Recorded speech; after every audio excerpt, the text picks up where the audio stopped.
Parliament आई थी घप्पा घोटाला 14 जमातों का, कोई इंसान का बंदा अगली दफा आए जो आवाम का सोचे भी। यहाँ तो इन सब लोगों ने अपनी फैमिली प्लानिंग की हुई है।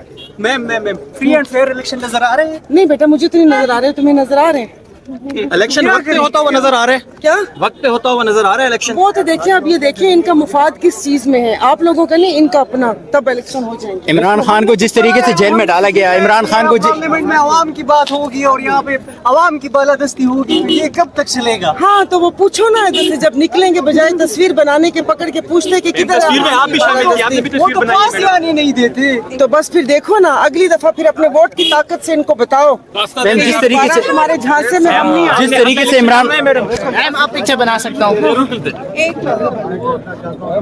यार पिक्चर से पहले कौम इंतजार कौन इंतजार कर रही थी? मैम जिस तरीके से इमरान जिस तरीके से Imran You stood in front of all of them. अच्छा रहने दो। जिस तरीके से इमरान खान को जेल में डाला गया, तो Shahana trial speedy kangaroo court के जरिए कुछ आप इस बताएंगे कि इस हवाले से कुछ? सुने, तराजू के पलड़े बराबर करने थे, वो बज़ाहिर तो हो गए हैं, अब इसके अलावा और क्या बताऊं? नहीं, ये बराबर हुए हैं या एक पलड़ा कुछ ज्यादा ही नीचे झुक गया है? झुक गया है। 150 पे था, अभी वो 250 पे चला गया। इन्फ्लेशन जो 10% पे थी आज 38 पे है। जो बिजली के रेट 12 रुपए थे आज जो है 56 रुपए है। अब कैसे डिपेंड करते हैं भाई? चाहे कुछ भी कहें, पाकिस्तान का अवाम नहीं मानता। पूरी पाकिस्तान का मीडिया मिल जाए, पूरी पीटीएम की जमायतें मिल जाए, पाकिस्तान का अवाम बादशाह हो चुका है।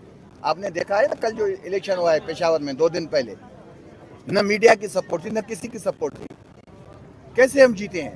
लोग खान से मोहब्बत करते हैं, हक के साथ लोग खड़े हैं, ऐसी कोई बात नहीं है। सर हुकूमत ने नई मर्दमशुमारी की मंजूरी भी दी और ये एक प्रैक्टिस है कि मतलब इलेक्शन डिले करे, तो क्या वजह हो सकती है? हुकूमत क्यों डर रही है सर? बाबा उनको यकीन है हुकूमत को कि वो इलेक्शन में नहीं जा सकते, इलेक्शन लड़ नहीं सकते। केपीके के नतीजे आपके सामने हैं ना 2 दिन पहले। हुकूमत कैसे जाए? इनकी टांगें कांप रही हैं, अभी कांपे टांग रही हैं, टांगें नहीं, कांपे टांग रही हैं इनकी। ये इलेक्शन में तब जाएंगे, ये बहाने ढूंढेंगे, इलेक्शन में तब जाएंगे जब इनको यकीन हो कि पीटीआई बैन हो गई, खान साहब हमेशा के लिए जेल में हैं, खान साहब डिस्क्वालीफाई हो जाएंगे। तो इन्होंने डिसीजन अपने मर्जी के लिए है, खुदा ताला की ज़ात बैठी है। ऐसे ना हो कि पाकिस्तान का अवाम कल उठ के इन्हीं कोर्टों के सामने खड़ा हो जाए। फिर कोई भी बंदा, आप दुनिया में देखें, दुनिया में इनकलाब ऐसे नहीं आए। जब जुल्म बढ़ जाता है ना तो यही लोग निकल आते हैं। आपको तीनूस में पता है ना, तो तीनूस में कैसे इनकलाब आया? वो एक रेडी पे बंदा था जिसको उन्होंने कत्ल किया गया, उसी पे प्रोटेस्ट हुए। हद कहे, आप लोगों को जितना दबाएंगे तो पीडीएम हुकूमत दबाने की कोशिश कर रही थी। आज क्या है? यजीद का नामो निशान नहीं है, पीडीएम का आज नामो निशान खत्म हो जाएगा। खत्म हो गए ना, अभी बैठे हैं, आखिरी सांसें हैं उनकी। तो इनको ये 4 महीने भी टाइम चाहिए जो सेंसस में वो छुप रहे हैं। ये आदमशुमारी, पहले इनको कोई बुखार चढ़ रहा था कि पहले अनाउंस नहीं कर रहे थे, 6 महीने पहले करते, इलेक्शन कमीशन को टाइम दे देते। इनको इक़्तिदार चाहिए, इक़्तिदार के भूखे लोग हैं, इनको कुछ भी नहीं आवाम से। आप लोग नौजवान हैं सारे, आप हो पाए पाकिस्तान के, आप इनको एक्सपोज करें। बाकी ये जंग ये बड़े के छोड़ दें। ये जदीद लोग नौजवान हैं, नौजवानों ने पाकिस्तान में तब्दीली लानी है।